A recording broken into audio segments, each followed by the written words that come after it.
Mucho tiempo atrás, cuando todavía no existía nada, Neme Wenungi, el abuelito creador, comenzó a hacer las cosas que ahora vemos. Hizo las aguas de los ríos, lagunas y caños. Creó la selva con todos sus árboles y hierbas y luego comenzó a crear los animales. Los buenos como los guanganas, pavas, paujiles, tucanes, papagayos y monos. También aparecieron los que pueden hacer daño, como el tigre y las serpientes. Después de esto, se vieron en las aguas pescados, lagartos y charapas. Y cuando el jaguar nos parió, aparecimos nosotros, los Waorani. Wenungi es como nosotros, tiene vida y piensa, como si tuviera sangre. Como una persona, la tierra respira y el agua la recorre como la sangre a nosotros. Si amamos la tierra, es porque está llena de vida. Si da vida, es porque la tiene, tanto que los animales suelen andar por ahí gritando de alegría. La tierra sostiene plantas y animales. Cuanto más la cuidemos, más vida tendrá, y ella se alegra o entristece según nuestro trato.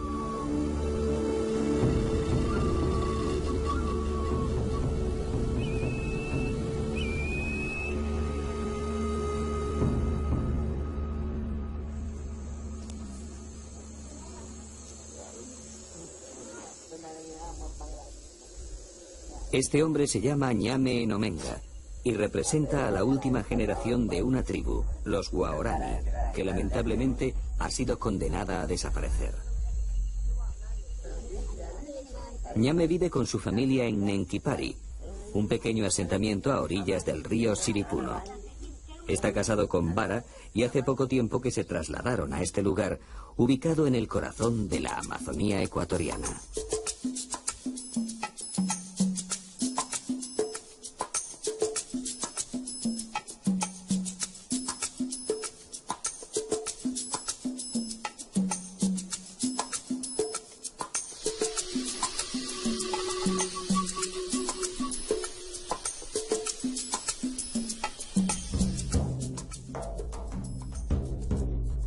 Los Waorani son un pueblo de tan solo 1.500 miembros, y sin embargo, su notoriedad y significado han estado, al menos desde hace un siglo, muy por encima de su censo numérico. Hasta hace apenas 30 años, han tenido para sus vecinos características más fantasmales que humanas, llegando a dominar una extensión de selva de unos 20.000 kilómetros cuadrados. Mantuvieron en jaque a pueblos mucho más numerosos, incluso a las todopoderosas compañías petroleras y al mismísimo gobierno nacional. Pese a todo esto, seguían siendo unos perfectos desconocidos. Los Waorani no tenían pasado, ni historia. Surgían como de la noche de los tiempos. La mayor parte de los Waorani se asientan en las selvas que forman el Parque Nacional de Yasuní. La reserva se encuentra ubicada en la parte oriental de Ecuador, en las provincias de Napo y Pastaza, ocupando 1 millón de hectáreas de bosque húmedo tropical de la cuenca amazónica ecuatoriana.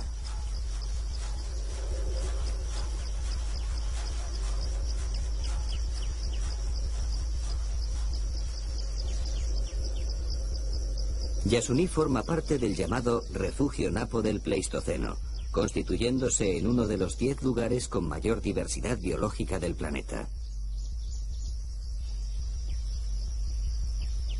El ecosistema amazónico, y en especial su bosque lluvioso, es considerado uno de los hábitats vegetales y animales más ricos y complejos.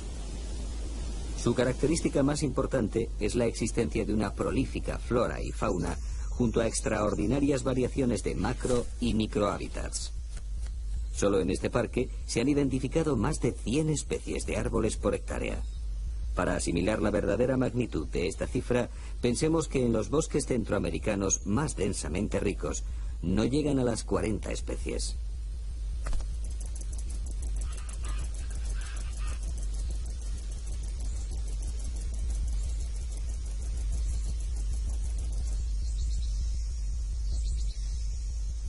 Pero es su gran diversidad animal lo que provocó que la UNESCO lo declarara en 1979 Reserva Mundial de la Biosfera. Las últimas investigaciones arrojan resultados espectaculares.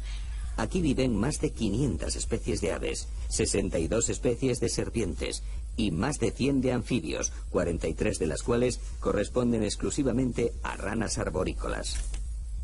En cuanto a mamíferos, hay censadas 173 especies, aunque se estima que pueden ser más de 200, que corresponderían al 70% de toda la fauna de mamíferos del Ecuador.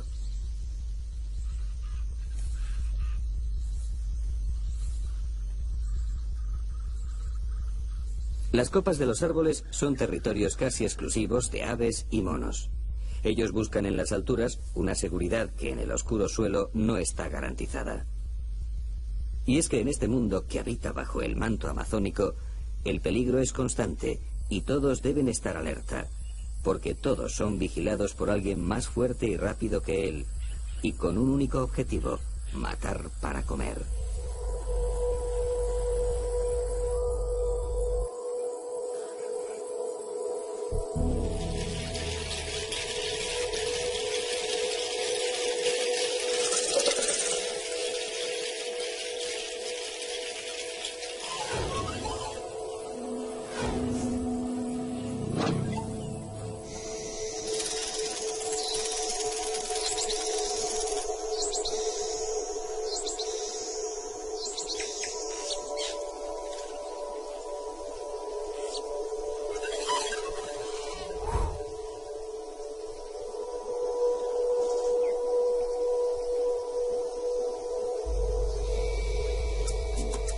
La Amazonía se ha convertido en un museo de la biología.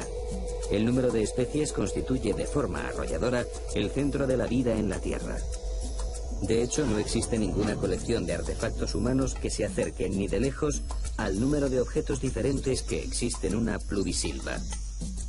Ninguna biblioteca o red de ordenadores podría contener la información almacenada en los cromosomas de los organismos que forman la selva tropical.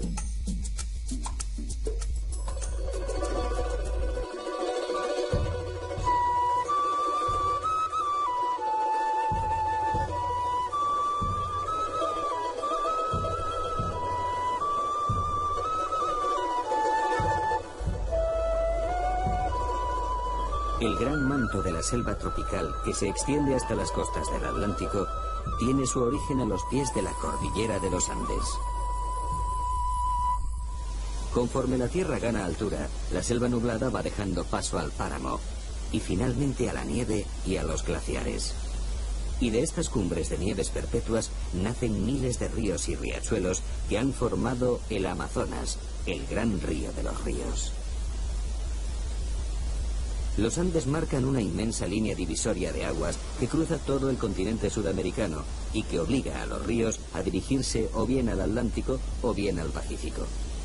Todos los que descienden hacia el Atlántico pasan a formar parte, sin excepción, del sistema amazónico, con mucho la mayor cuenca hidrográfica de la Tierra.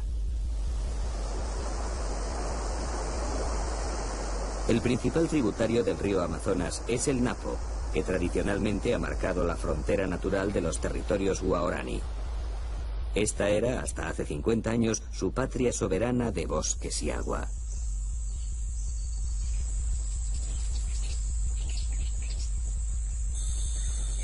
Aquí vivieron aislados y olvidados del tiempo durante siglos, dispersos en pequeños grupos o núcleos familiares.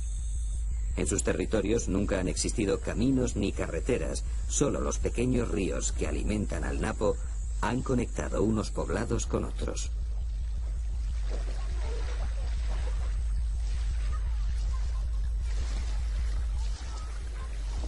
Estas vías fluviales han sido su única salida hacia el exterior. Pero los Guaraní no son buenos navegantes, por lo que nunca se aventuraron a realizar largos viajes y apenas tuvieron contactos con otras tribus. Nunca aprovecharon los ríos ni fabricaron canoas, consiguiéndolas por intercambio con tribus vecinas como los Shuar o los Quichuas. Las necesidades proteicas no las resuelven con los productos del agua, sino en el interior de los bosques, que es donde se encuentran los grandes mamíferos.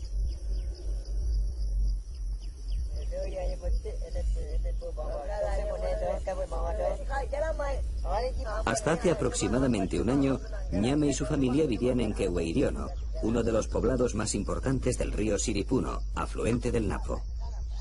Pero los recursos naturales se estaban agotando y no eran suficientes para alimentar a los más de 160 miembros que formaban la comunidad. Así que Ñame decidió separarse y establecerse en un nuevo asentamiento que se encuentra a 2 jornadas a pie de Keweiriono.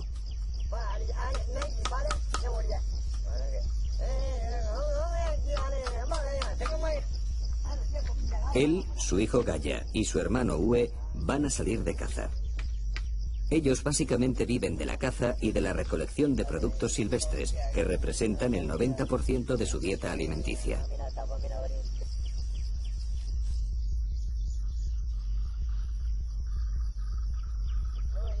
En el interior de la choza preparan sus armas. Mientras Gaya se encarga de reparar y armar las bodoqueras o cerbatanas, Ue fabrica los dardos con caña de bambú.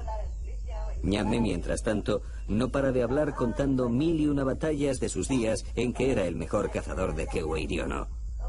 Gaya y Ue escuchan por enésima vez y resignados la misma historia de siempre. En la actualidad, la mayor parte de los jóvenes han sustituido las bodoqueras por rifles y escopetas, y solo los más viejos siguen cazando con ellas.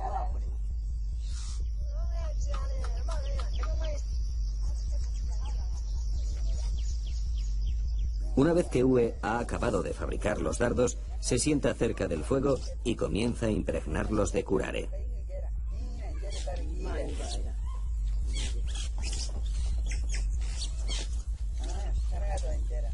El curare es un poderoso y mortífero veneno que paraliza el sistema nervioso bloqueando los músculos del diafragma, por lo que el animal muere asfixiado.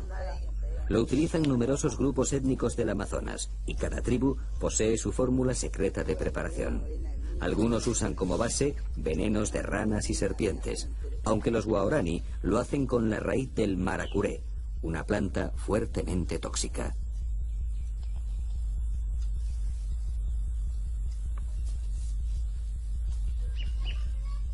El cazador va impregnando concienzudamente cada uno de los dardos que luego deposita cerca del fuego para que el veneno se vaya secando.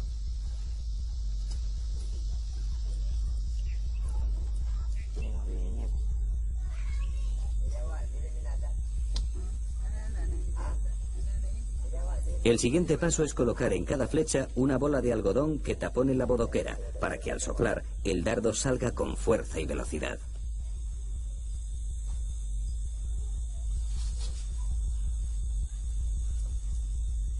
Por último, Ue utiliza la mandíbula de una piraña para hacer una muesca en el extremo impregnado de curare. Cuando éstas se clavan en un mono, su primera reacción es intentar sacársela, por lo que con la muesca, la punta del dardo se partirá y permanecerá en el interior del animal.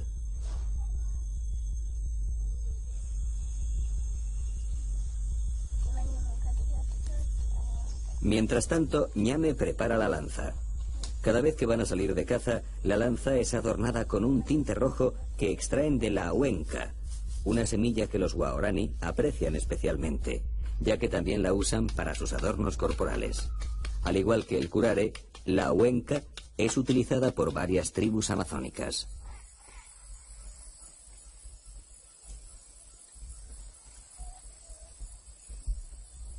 Los materiales para la caza están preparados. Solo queda comprobar que las bodoqueras no estén obstruidas ni dobladas.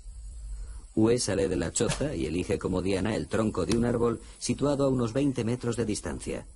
Disparar con las cerbatanas es el pasatiempo preferido por los Waorani, que continuamente hacen apuestas para ver quién es el que mejor puntería tiene.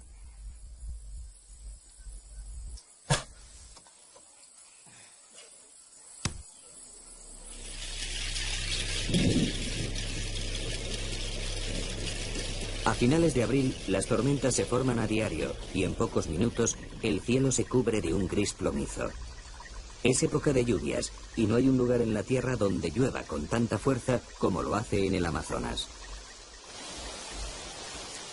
El agua que permanece en el suelo en forma de humedad es absorbida por las raíces de los árboles y arbustos y desde aquí asciende por el tronco y las ramas hasta las hojas. Durante las horas diurnas, el agua se evapora de la superficie hacia la atmósfera en un proceso que se conoce como evapotranspiración. Se ha estimado que más de la mitad de la lluvia que cae en la cuenca del río Amazonas vuelve a la atmósfera a través del follaje de los árboles.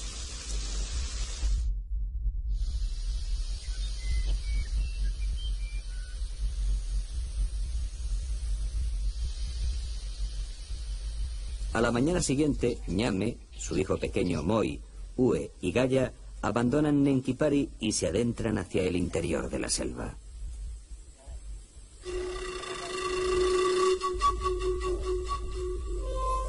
El color de su piel es el mejor camuflaje dentro del bosque. Incluso Gaya y Moi se quitan sus ropas occidentales cuando salen de caza. A ellos les da vergüenza ir desnudos porque lo ven como un símbolo salvaje, aunque respetan que su padre y su tío solo utilicen como vestimenta el come, un cordón alrededor de la cintura que les sujeta el pene contra la barriga.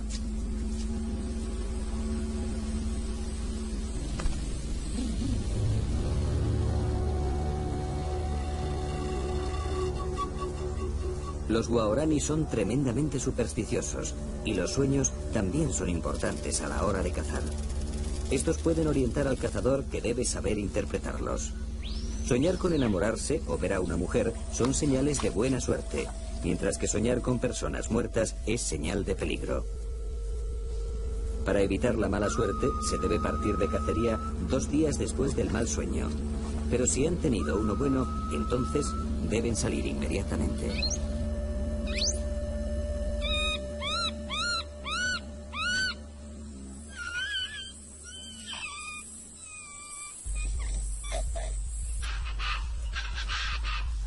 A los animales los detectan por las huellas y por el olor que dejan impregnado en el suelo, en las plantas y en los troncos, por el ruido que emiten cuando caminan o se mueven en los árboles y por los frutos que dejan parcialmente comidos.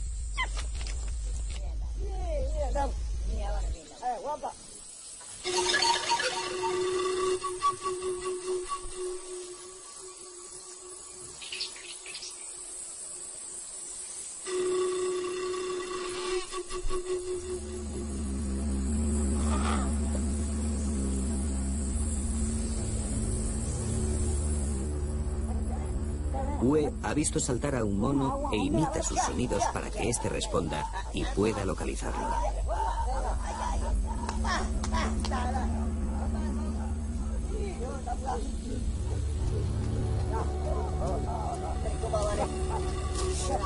Los cazadores han encontrado a una familia de chorongos. Con ruidos y movimientos de ramas intentan distraerlos y mantenerlos cerca. Gaya le prepara los dardos a su hermano pequeño, que va a ser el encargado de disparar. El blanco no es sencillo, porque los monos no paran de moverse. Moi sigue los movimientos de los chorongos bajo la atenta mirada de su padre. El primer tiro lo ha errado, pero aún va a tener una segunda oportunidad.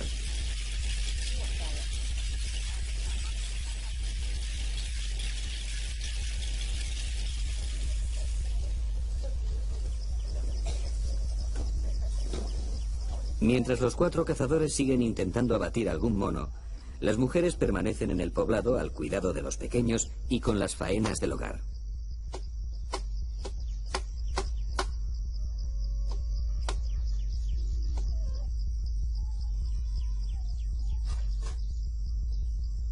Vara, la mujer de Ñame, está fabricando cuerdas a partir de la chambira, una fibra vegetal con la que confeccionan canastos y redes para pescar. En la choza de al lado, Luana, la mujer de Gaya, prepara el tallabo, un tinte para teñir la chambira y que se obtiene machacando las hojas de un árbol al que llaman ñaña.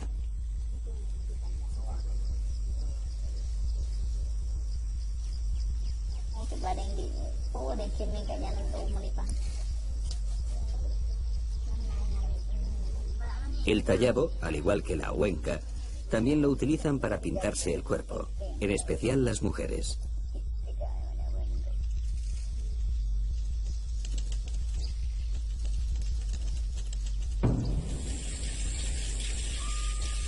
Moi también desaprovechó su segunda oportunidad y los monos han conseguido escapar. Pero por suerte pronto encuentran a otro grupo y Uwe, de nuevo, trata de distraerlos con su repertorio de sonidos.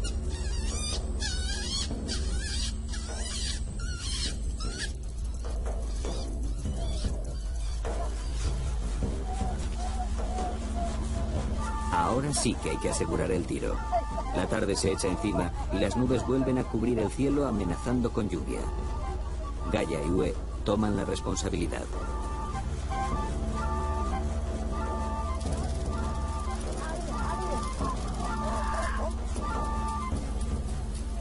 Cuando los Waorani tienen a una presa cerca, comienzan a moverse frenéticamente imitando los movimientos del animal, donde llegan a alcanzar una gran excitación.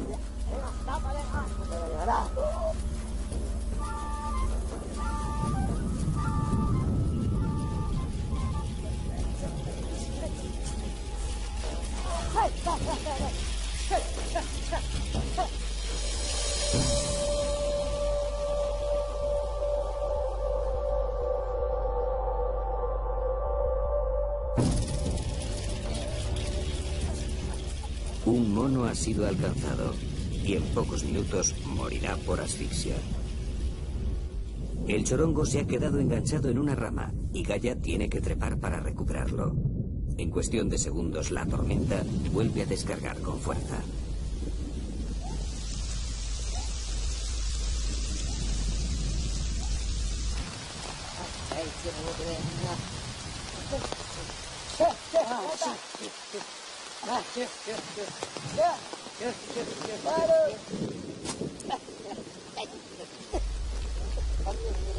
Gaia le lanza el mono a Uwe, quien rápidamente lo prepara para su transporte. La lluvia arrecia y la noche está al caer. Aún les queda una buena caminata hasta Nenquipari, y ellos bien saben que caminar por la noche en la jungla puede resultar peligroso.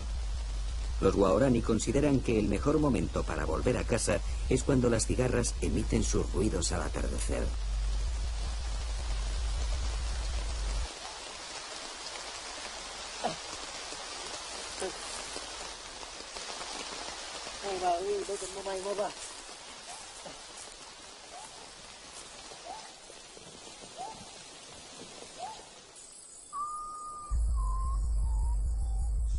Hoy ha sido un día de suerte.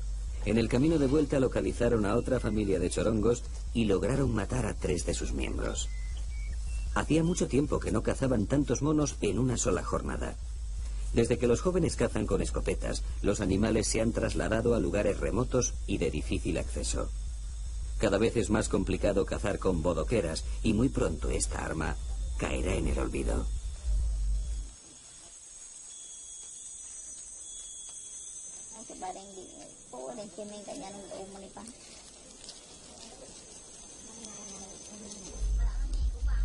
Cuando los cazadores llegan al poblado, tiran la caza al suelo, que pasa a ser propiedad de sus esposas.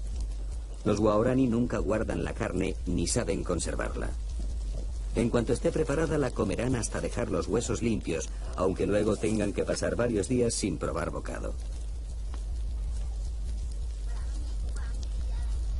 Las experiencias de caza inspiran muchas narraciones y conversaciones. Un cazador, cuando regresa de una cacería, es sujeto de examen por parte de toda la comunidad, y su éxito o fracaso pronto se hace de dominio público.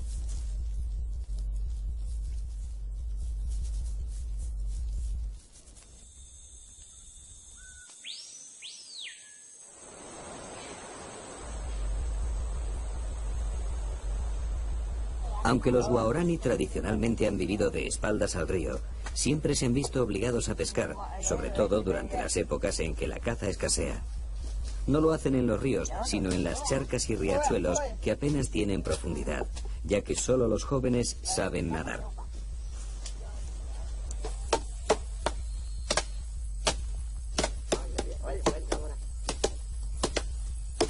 La técnica que utilizan es sencilla, pero muy productiva. Envenenar momentáneamente el agua. Para ello deben encontrar barbasco, una liana silvestre y no muy abundante que contiene unas sustancias tóxicas que eliminan el oxígeno del agua sin causar daño alguno al medio ambiente.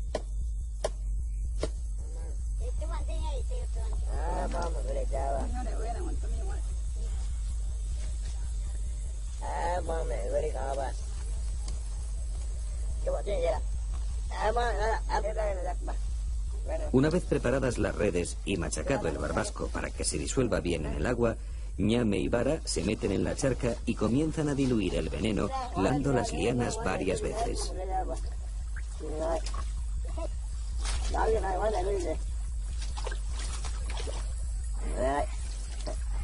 En pocos minutos, en lo que parecía una charca inmunda y sin vida, aparecen los pececillos.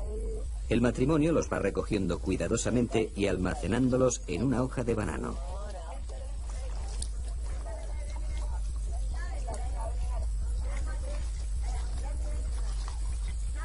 Al igual que la caza, los guaraní también tienen sus creencias sobre la pesca. Nunca comen la cabeza del pescado, porque de lo contrario, nunca más volverán a pescar.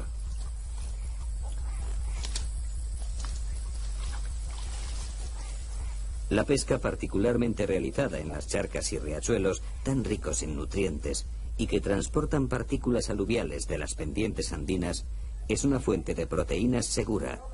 Pero ninguna sociedad amazónica basa la mayor parte de su subsistencia en el pescado.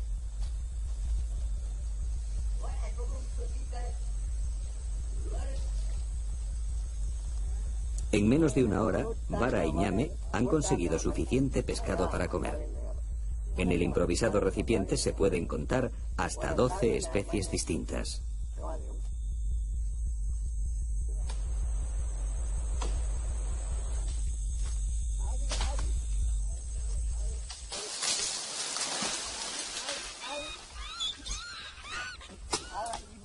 Mientras tanto, Ue y Kaya cortan árboles.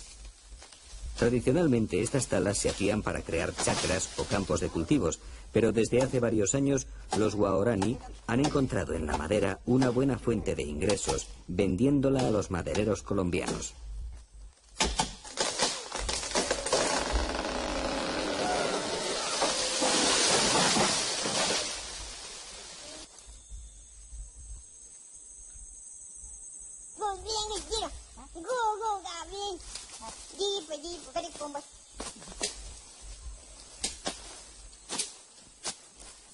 En la chacra, Vara cultiva yuca y plantas medicinales.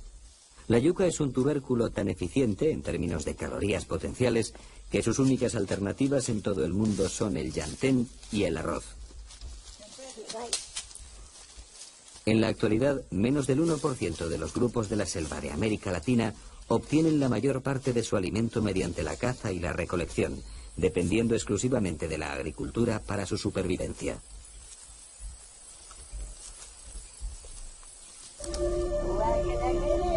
Antes, nuestra vida en la selva era una especie de inocente devenir, alejados de la civilización, del progreso y del desarrollo, hasta que llegaron los caucheros, los misioneros, las compañías petroleras y los colonos, personajes ajenos a nuestra selva, que nos quitaron la tranquilidad y nos volvieron agresivos frente a toda persona extraña.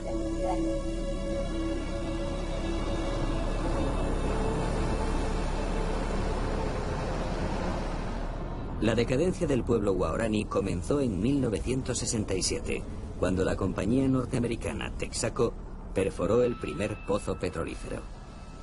Desde entonces se han construido 22 estaciones de producción, 399 pozos y más de 500 kilómetros de oleoductos con un impacto medioambiental desolador. En 32 años se han derramado más de 70 millones de litros de petróleo crudo. Más de 100.000 millones de litros de aguas residuales con contenidos muy tóxicos han sido vertidos directamente a los ríos. Se han deforestado 1 millón de hectáreas de bosque y se han quemado al aire libre más de 235 millones de metros cúbicos de gas, afectando a una población de 300.000 indígenas. Muchos sufren desde enfermedades cutáneas hasta cáncer, pasando por todos los virus traídos por el hombre blanco, como la viruela, el sarampión, la tosferina, la peste, el tifus, la disentería, la gripe. Rocío Alarcón es una etnobotánica que lleva varios años luchando por los intereses de las tribus indígenas. Obviamente atrás de las compañías petroleras, atrás de las compañías madereras, hay grupos humanos de este país que buscan nuevas alternativas y que vienen a colonizar estas tierras. Entonces, y las leyes, el Estado, con su lentitud en la toma de decisión o leyes contradictorias, ha provocado que los guaraníes pierdan cada día más tierra y pierdan cada día su hábitat y por consiguiente su conocimiento. La red de puentes y carreteras creada por las multinacionales hizo accesible un territorio hasta entonces inexpugnable. El petróleo atrajo a gentes de todos los rincones del país en busca de una mejor vida.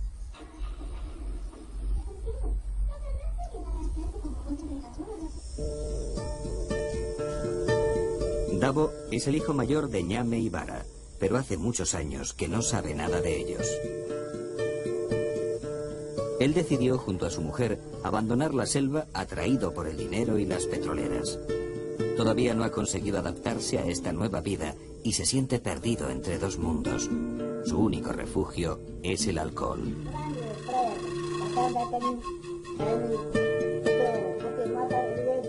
Yo pensaba que venía al paraíso.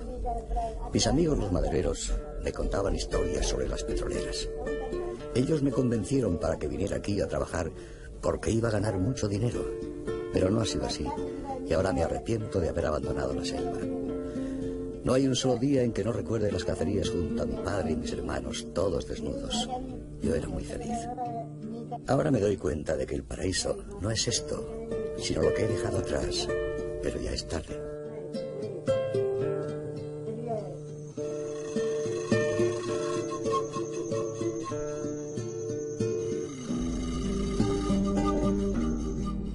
Dabo no es el único guaraní que ha dejado la selva.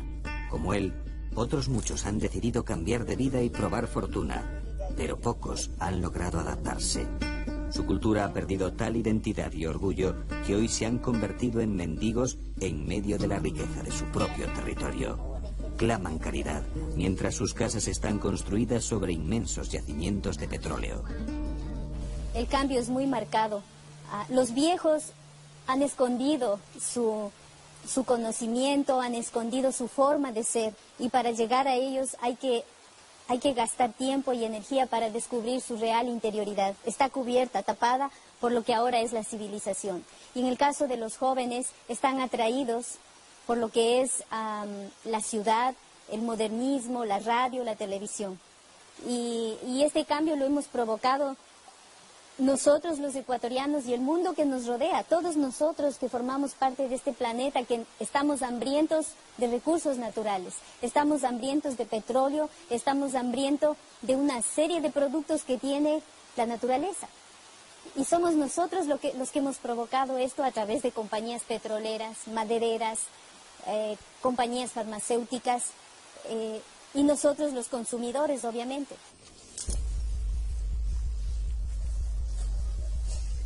Los mayores se han resignado, pero ¿qué futuro les espera a las nuevas generaciones? Creo que los guaraníes están todavía a tiempo para que podamos desarrollar una estrategia de protección en dos líneas. Protección del conocimiento ancestral, pero eso va acompañado con protección del bosque. Y brindarles alternativas para que ellos se capaciten y puedan entrar al mundo moderno, pero de una manera más lenta, más segura, porque ellos han tenido un cambio en 50 años desde la piedra hacia la civilización, hacia la computadora.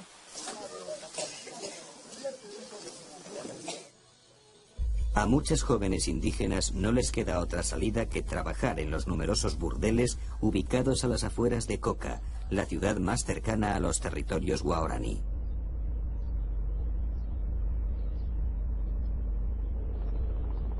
Coca se encuentra en la margen izquierda del río Napo y representa a la típica ciudad amazónica, remota y olvidada, que ha crecido sin orden ni concierto. A simple vista parece una ciudad pobre, pero nada más lejos de la realidad. Aquí el dinero corre como un reguero de pólvora. Prostíbulos, cantinas, salas de juego, hoteles y restaurantes se alimentan de los petroleros que pasan varios meses recluidos en el interior de la selva. A esto hay que añadir a los madereros, mineros y a los numerosos militares que protegen las plantas petrolíferas. Para venir a Coca se venía solo por río, no había otra vía de acceso. Teníamos que salir de Quito a Ambato, de Ambato a Baños, Puyo, Tena, Misahuallí. De ahí cogíamos la canoa y veníamos a Coca. Salíamos aproximadamente 11 de la mañana y llegábamos 4 o 5 de la tarde a Coca. Era la única vía. Entonces, en veces no alcanzábamos a llegar a Coca, nos tocaba dormir en algún punto de la ribera, en alguna casa, en algún colono. El río Napo pues dividía dos sectores, la parte de los colonos indígenas que estaba aquí a mano izquierda y a mano derecha, todo ese territorio desde Misahuallí hasta Nuevo Rocafuerte, toda esa ribera era de los Aucas. No había una sola casa, no había un solo pueblo en todo ese trayecto, porque si alguno se atrevía a pasar se exponía, muchas veces les mataban. Con frecuencia a las mujeres no les mataban, se las llevaban para hacer las suyas, a los varones sí. Y recuerdo en ese tiempo, cuando estábamos aquí, los Aucas se aparecían al otro lado desnudos. Y había un pequeño piquete de soldados, una guarnición. Les rogábamos que vayan y les asusten, les disparen por lo menos al aire, y se iban. Entonces nosotros vivíamos en zozobra porque algunas veces sí se pasaban los Aucas para acá.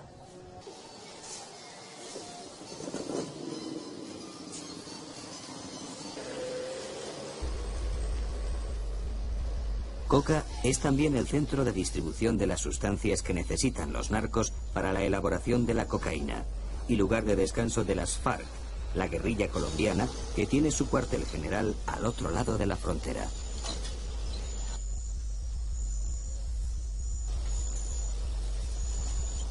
Al pasear por sus calles, uno siente que se encuentra más allá de la última frontera. Coca nunca descansa. Para muchos es la única válvula de escape que tienen para soportar una vida lejos de toda civilización, entre el juego, el alcohol y las prostitutas más baratas de Ecuador. Bueno, la historia de Coca tiene varias fundaciones. Desde el tiempo de los jesuitas, que se llamó San Antonio de la Coca. Posteriormente también fue fundada por un ecuatoriano, refundada, y esas se han llevado. Estaban aquí a la margen izquierda del río Napo, en la desembocadura con el río Coca. Y esta fundación es del año 54 más o menos, y es fundada por Camilo de Torrano, un capuchino, que vino aquí y en esta zona había pues 3 casitas de indígenas. Es ahí cuando se da la última fundación, hacia el año 54-56 por ahí. Pues en torno a la misión comienzan algunas cositas, pues la misión tiene la escuelita, tiene un dispensario y en torno a la misión se va concentrando un poquito la gente, pero Coca cuando se hace de verdad, o sea un poquito más grande, es cuando llega el petróleo.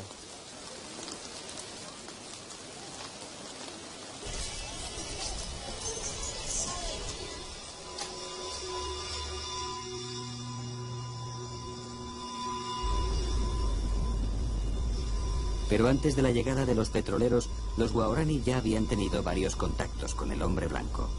A principios de los años 50, el ILV, una misión evangélica norteamericana, comenzó a sobrevolar la selva tratando de localizar y contactar con tribus indígenas en un ambicioso proyecto de evangelización.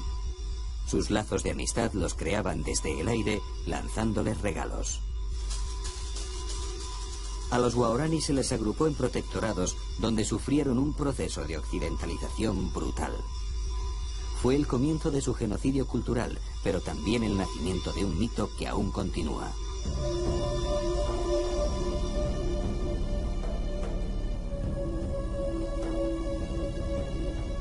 Un grupo de unos 50 guaraní decidieron seguir siendo libres, adentrándose aún más en la selva. Entre ellos, hicieron un pacto de sangre. No volver a ser contactados nunca más. Su jefe se llamaba Taga y en honor a él se autodenominaron Tagaeri. Los Tagaeri ocuparon una extensión de selva muy rica en petróleo y pronto se vieron obligados a luchar contra las petroleras. Para evitar un baño de sangre, Alejandro Lavaca, un misionero capuchino español, decide arriesgar su vida y contacta con los Tagaeri para buscar una solución al conflicto.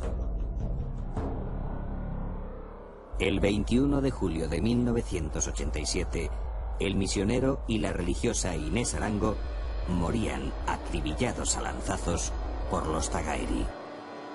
Alejandro quiere acercarse porque ve venir el peligro sobre la selva. Es decir, hasta entonces la selva es una selva muy aislada, nuestra zona. No había prácticamente blancos, el 95% de la gente era indígena, el 5% era blanco. Pero él ya sabía que iba a haber petróleo, la carretera llega al Coca en el año 70 y con la carretera todas las arterias petroleras y la selva ahí queda inerme ya, ¿no? Es decir, la selva era inconquistable para la técnica ecuatoriana, pero la técnica petrolera la pone al alcance de la gente, ¿no?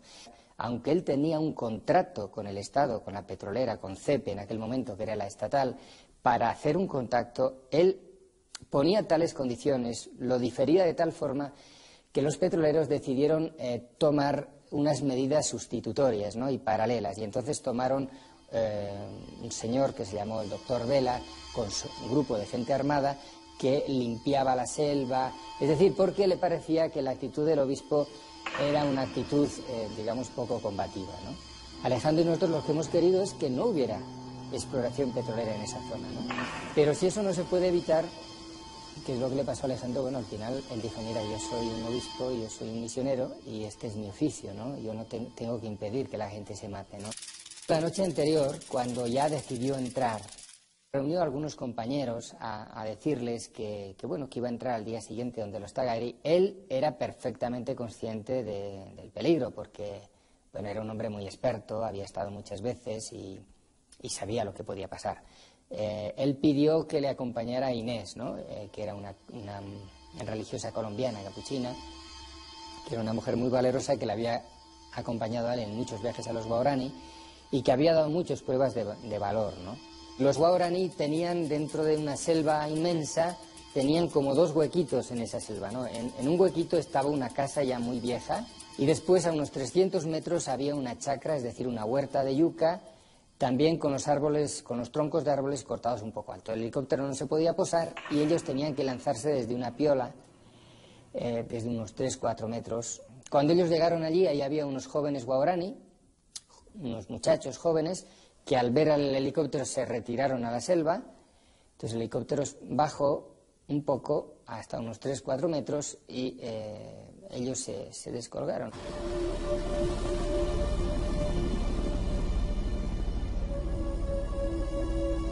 Que un obispo fuera acribillado por las lanzas guerreras de los aborígenes era algo no visto ni en tiempos del descubrimiento.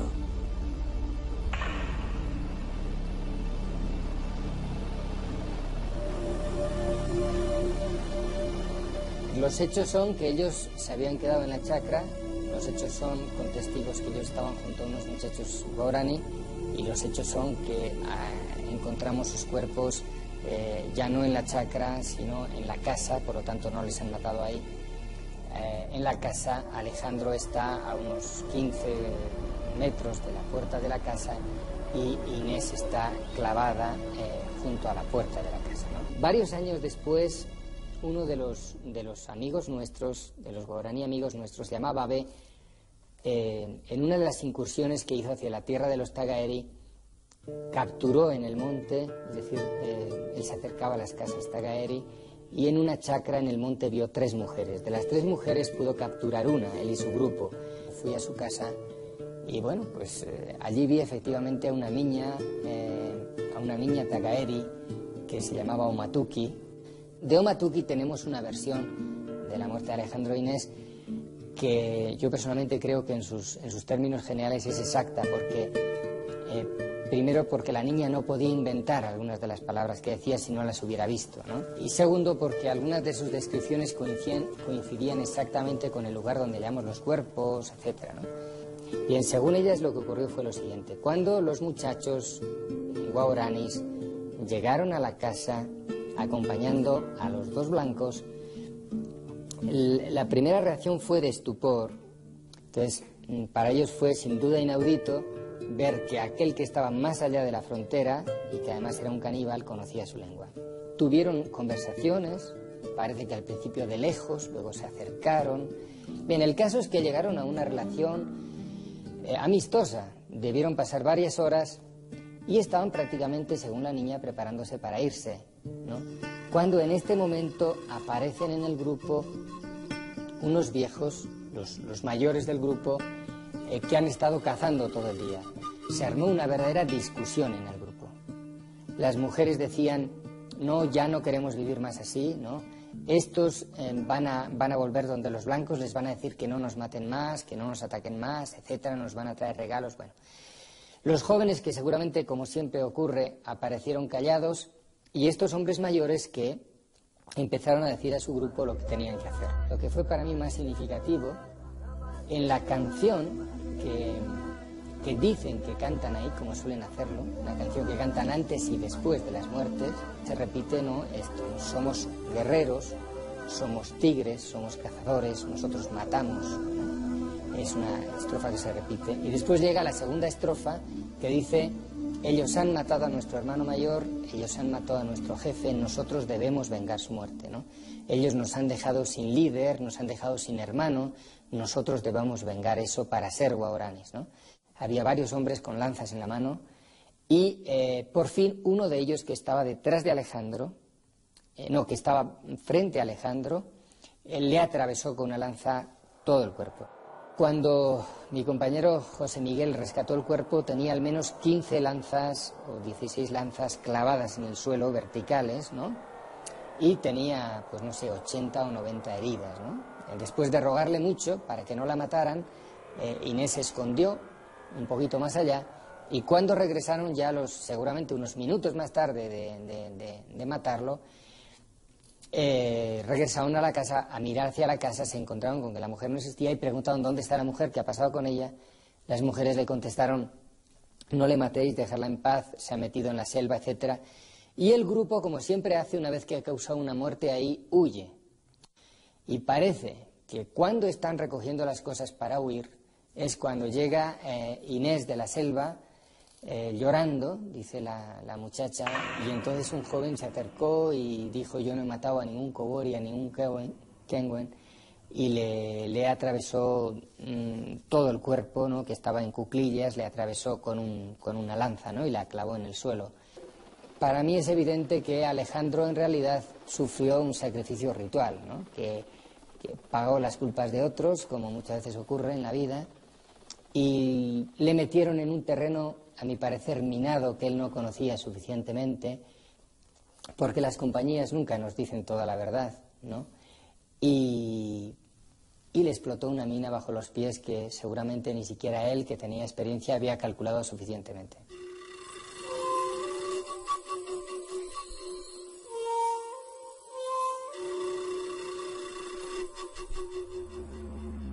Ahora nuestra vida no es ese paraíso en medio de animales y flores.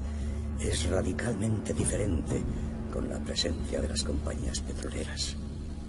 El canto de los pájaros ha sido cambiado por el bramar de las máquinas que se abren paso, penetrando en la selva virgen y reduciendo con rapidez nuestro espacio físico. Para los blancos, esta zona significaba perder un paisaje o ganar riqueza.